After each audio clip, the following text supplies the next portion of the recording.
નમસ્કાર, આપ જોઈ રહ્યા છો નેશન પ્લસ ન્યૂઝ. હું છું આપની સાથે હેતલ ભગત.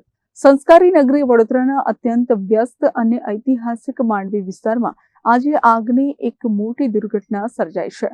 અહીં આવેલી એક રેડીમેડ કાપડની દુકાનમાં અચાનક આગ ફાટી નીકળતા સમગ્ર વિસ્તારમાં ધુમાડાના ગોટે ગોટા જોવા મળ્યા હતા. મળતી માહિતી મુજબ માંડવી પાસે આવેલી એક રેડીમેડ કપડાની દુકાનના બીજા અને ત્રીજા માળે અચાનક આગ લાગી હતી. કાપડનો જથ્થો હોવાને કારણે આગે જોતજોતામાં વિકરાળ સ્વરૂપ ધારણ કરી લીધું હતું. ઘટનાની જાણ થતાં જ વડોદરા ફાયર બ્રિગેડની 3 ગાડીઓ તાત્કાલિક સ્થળ પર દોડી ગઈ હતી. ફાયરના અધિકારીઓએ ચારે તરફથી પાણીનો મારો ચલાવી આગને વધુ પ્રસરે તે પહેલા કાબૂમાં લીધી હતી.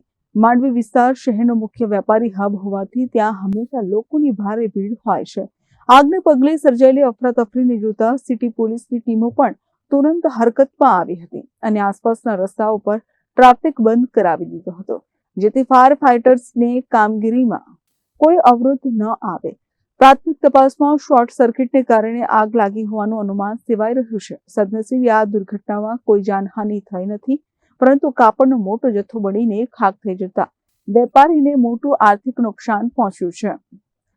Report Nation Plus News Vadodara. સમાચારોના સતત અપડેટ મેળવવા માટે અમારી નેશન પ્લસ ન્યૂઝની યુટ્યુબ ચેનલને સબસ્ક્રાઇબ કરો, બેલ આઇકન દબાવો અને જોડાયેલા રહો ફેસબુક, ઇન્સ્ટાગ્રામ અને ટ્વિટર પર.